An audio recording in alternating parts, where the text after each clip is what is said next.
ganda. Kasi pag nag-hatch naman siya diyan, saka lang lalabas yan. So dito daw po yung tinatawag nilang tabon, no? Dito nangingitlog yung mga pawikan.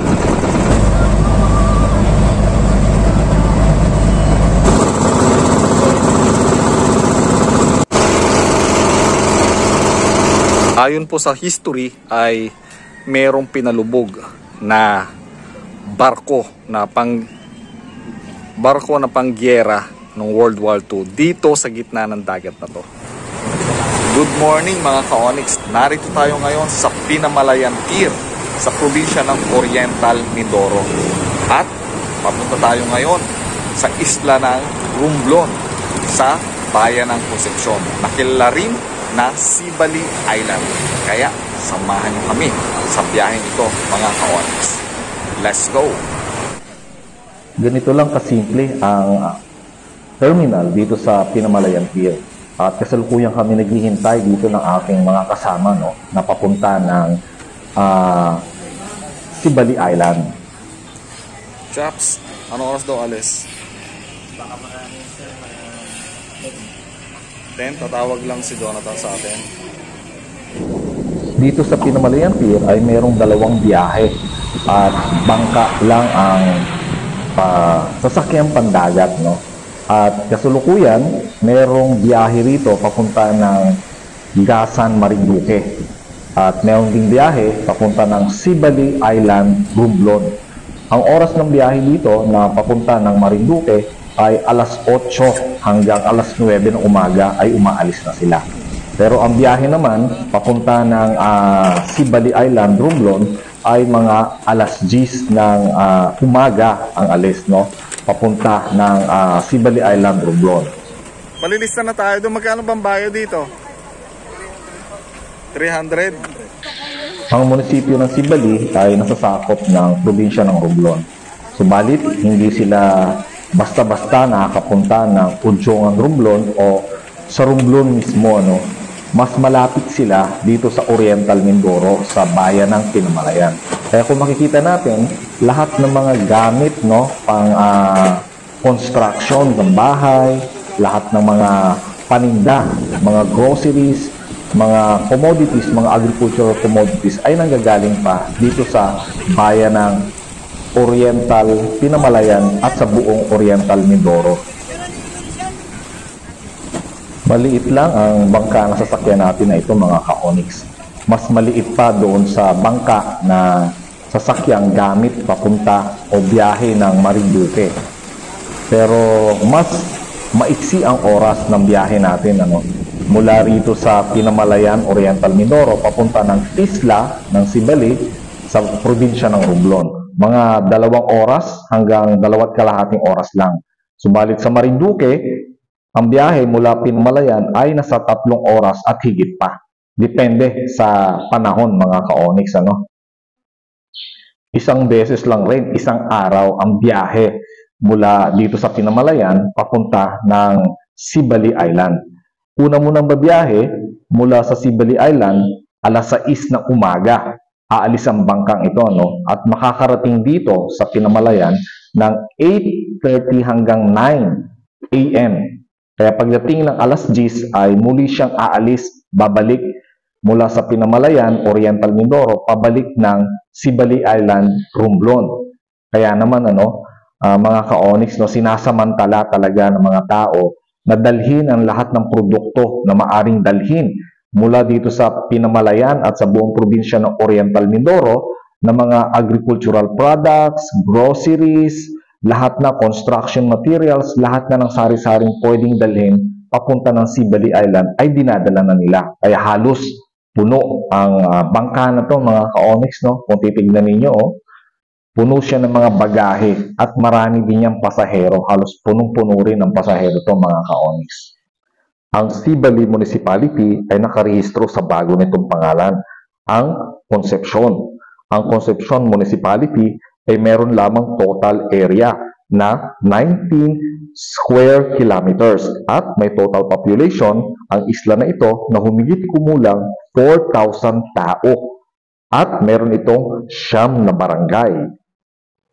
At heto, ready na ang ating mga kasama sa biyahe natin sa natatagong paraiso sa probinsya ng Romblon. Gani pa kayo sa huli ako atong tatlo. Oh. Good no. Ayan.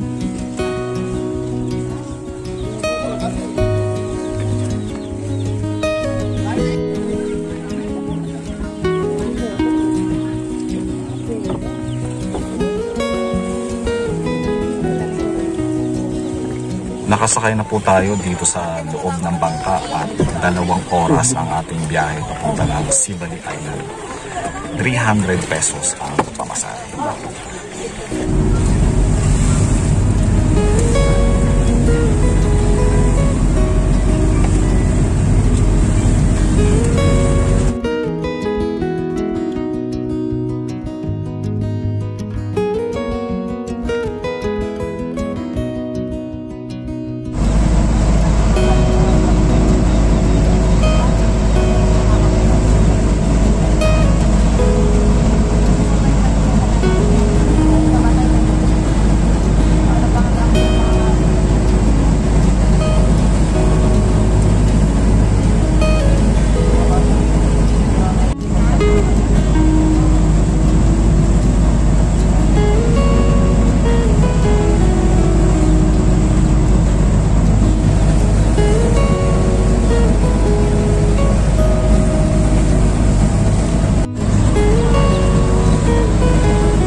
Ito ang pinakasimbahan nila.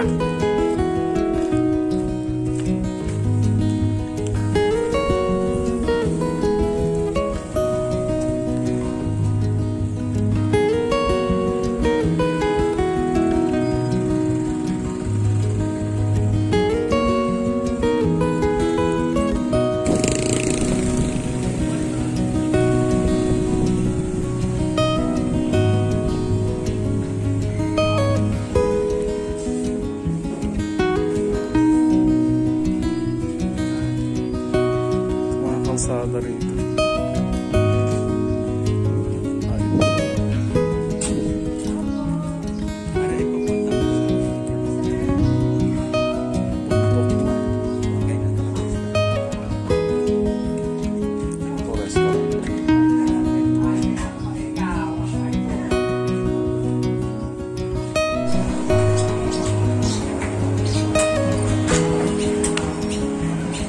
Ito po ang aming accommodation dito sa Sibali Island. Dito kami manunuluyan sa loob ng 3 araw. At ito yung aking mga kasama. At kami ay mamamasya lang ngayon. Ito ang kanilang kalsada dito sa Sibali Island. Sa tabi lang ay dagat na. Diyan sir sa bandera yan ko nakita yung sa Sargas Naglagay siya parang papag. Nilagyan ng... Narito na tayo ngayon sa Sibali Island at kasama natin yung ating grupo. Tayo ay mamamasyalang. Iikot tayo dito sa bayan ng Sibali Island. Naglalakad lang po kami dito sa kalsada ng Sibali Island or Concepcion Island. Mga 4 meters lang ang kanilang kalsada dito sa Concepcion Municipality or Sibali Island. At meron silang barangay hall dito banda, nasa taas. Ayun, kanilang barangay hall.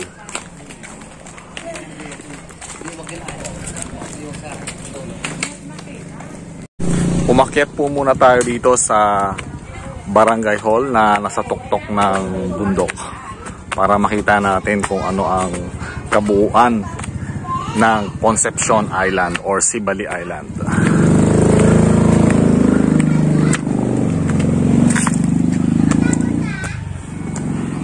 Ayan po. Wow. Makikita natin dito.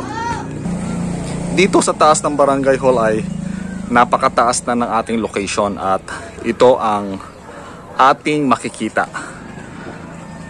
Nakita natin ang pier ng Concepcion Island at ang tinatawag nilang karagatan o ang lawa na nakukulong ng kabundukan, pero ito po ay dagat. Napakaganda. Ayon po sa history ay merong pinalubog na barko na panggiyera ng World War II dito sa gitna ng dagat na to, nung naglalaban ng mga Hapon at mga Amerikano. Kaya sa ilalim po niyan ay merong shipwreck na pandigma. Ayon sa mga tao dito ay napakalalim ng gitna na to kung saan makikita ang shipwreck at dinadive o sinisisid pa ito ng mga Koreano para makita ang shipwreck sa ilalim ng karagatan na to. Narito tayo ngayon sa pier ng Concepcion Island kung saan ay narito na rin ang kanilang pinakabayan. Ito ang kanilang municipal hall at ang plaza, ang basketball court. Sa bandang dulo ay makikita ang kanilang simbahan. Ito naman ang kanilang seawall at ang pinaka-pier, ang daungan ng kanilang mga bangka rito.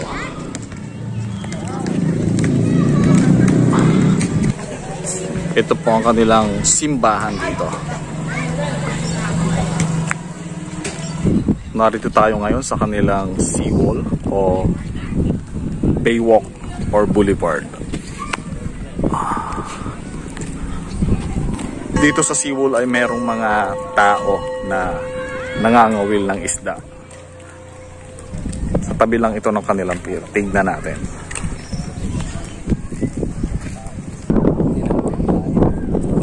Tignan natin yung huli nila. Anong isda to, kuya? Banak? Ah, banak. May nahuhuli palang banak dyan lang. Ayun nga. Banak nga. Tsaka itong isa ano to, buhay to, humihinga-hinga pa oh. Ano isda to, kuya? Alam mo? Parang pangus na. Bugo. Ah, buko. Kauhuli lang. Humihinga-hinga pa.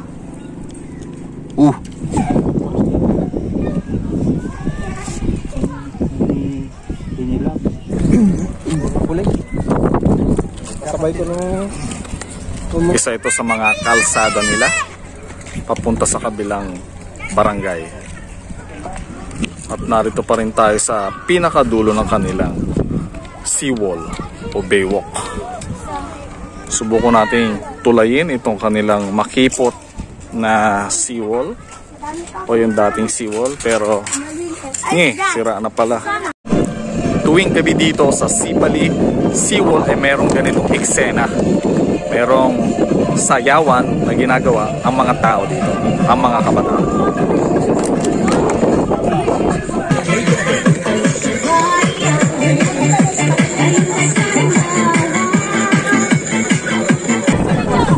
bahaging ito ay mga senior citizen naman ang nagsasayaw.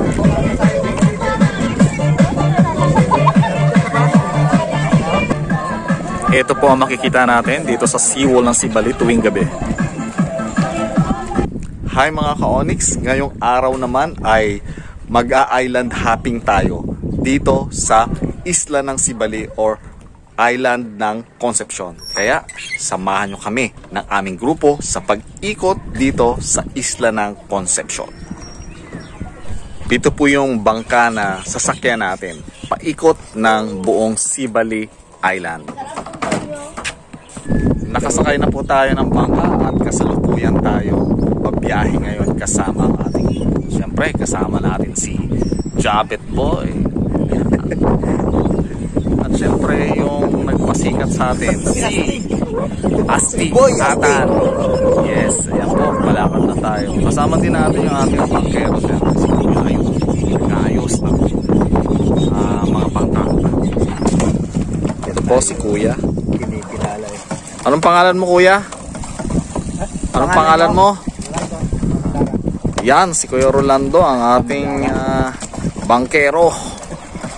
So siya magdadala sa atin sa buong isla ng Sibali. Okay. Ito na po at tayo ay lumalaot na at nakikita natin ang bayan mismo ng Concepcion. Kita natin ang kanilang municipal hall, ang simbahan, ang kanilang plaza, ang kanilang bagong gawang fire station. Nakikita po natin lahat.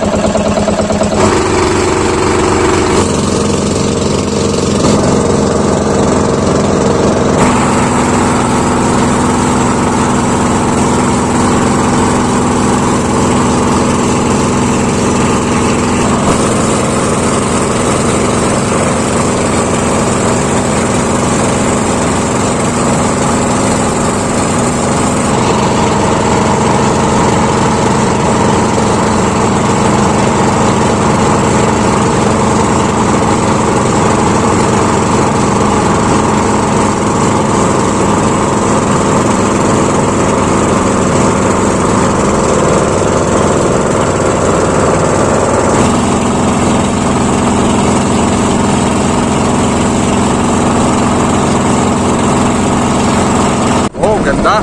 Kasi pag nag-hatch naman siya diyan, saka lang lalabas yan. So dito daw po yung tinatawag nilang tabon, no? Dito nangingitlog yung mga pawikan. Sayang lang wala tayong masasampulan ng mga itlog ng pawikan at mga pawikan ngayon. Wow! Ganda! Ay, sira na.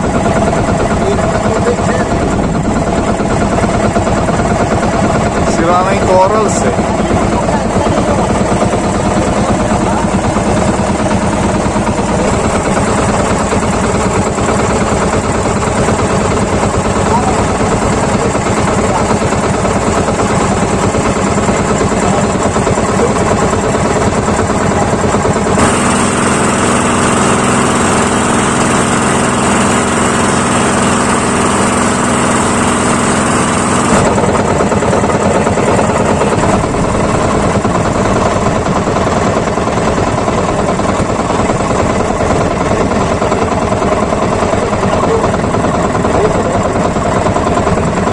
Area po na ito, itong area po na ito ay isa rin sa mga pangitlugan o mga pawikan dito sa isla ng Sibali.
Dito po sa pier ng Sibali Island ay makikita natin ang mga isdang ito. No, nasa harapan lang natin, napakalalaki. Ayan po. Nakikita nyo po, marami sila at napakalalaki. Sundan natin. Ayan po sila oh. Dito lang po yan sa harapan ng pier mismo. Napakagandang mga isda. Ayan po.